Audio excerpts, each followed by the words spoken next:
Assalamualaikum warahmatullahi wabarakatuh. Salam sejahtera bagi kita semua.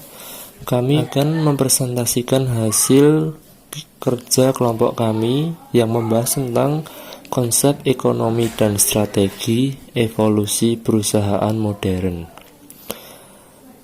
Dengan beranggotakan 5 orang, yaitu Fahdan Haikal Setianegara, MPM 0161, Rismadi Indria, NPM 0184, Firman Dwi, NPM 0206, Risma Firda, NPM 0207, lalu Farida Ikranika, NPM 0225. Pengertian perusahaan modern. Di era modern ini, banyak perusahaan yang berlomba-lomba untuk menjadi perusahaan yang unggul dalam persaingan.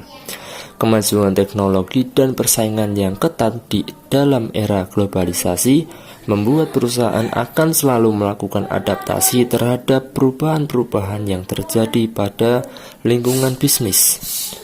Untuk merespon hal tersebut, maka perusahaan jadikan SDM yang dimilikinya sebagai fokus utama. Hal ini dikarenakan SDM merupakan jantung dari sebuah perusahaan modern.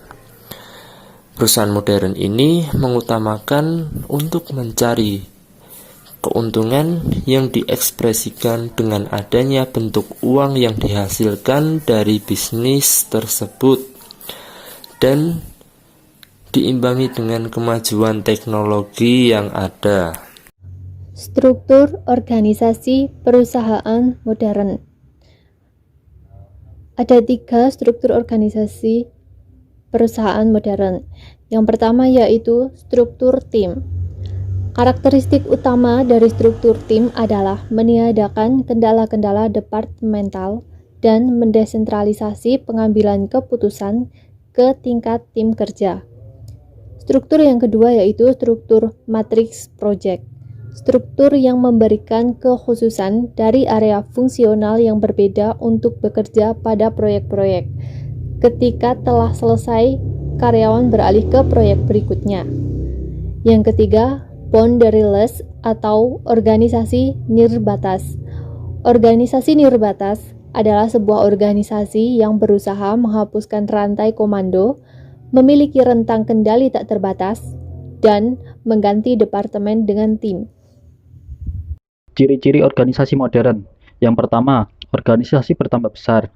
Lalu yang kedua, pengelolaan data semakin cepat. Yang ketiga, penggunaan staf lebih intensif. Selanjutnya, yang keempat, kecenderungan spesialisasi. Yang kelima, adanya prinsip-prinsip atau asas-asas organisasi. Dan yang terakhir adalah unsur-unsur organisasi yang lebih lengkap.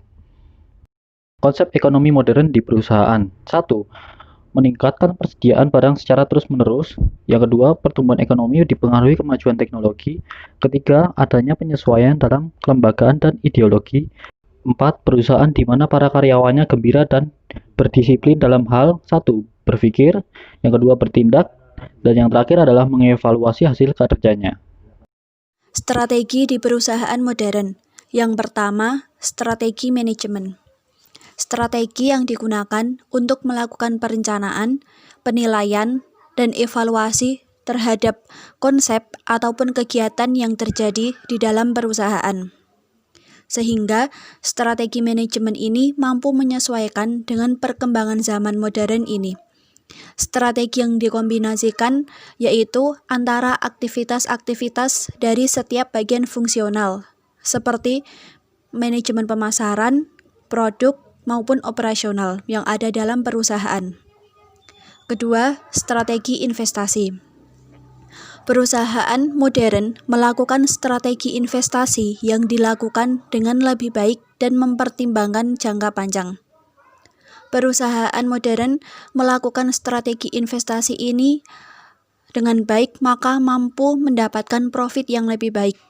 Dan pengalokasian investasi dana di perusahaan modern ini dapat dilakukan dalam bentuk obligasi maupun saham. Yang ketiga, strategi bisnis. Strategi ini didapatkan dari strategi manajemen dan strategi investasi yang baik dan terencana.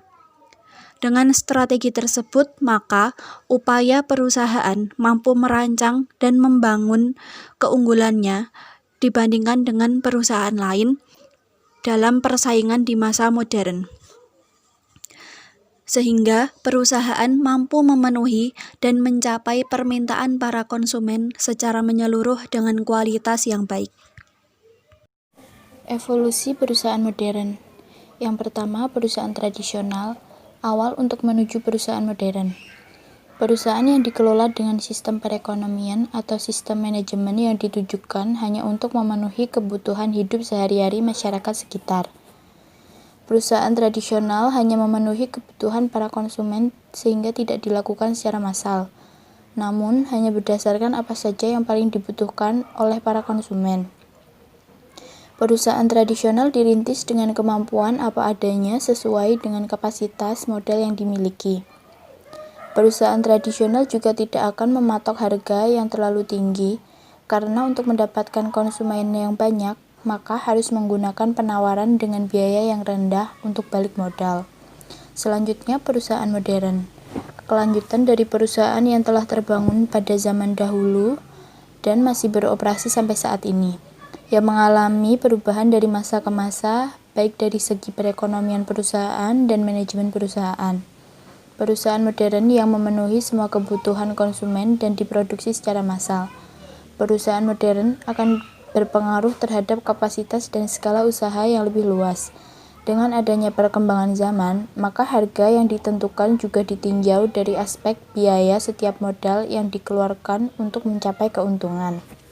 Sekian presentasi dari kelompok kami.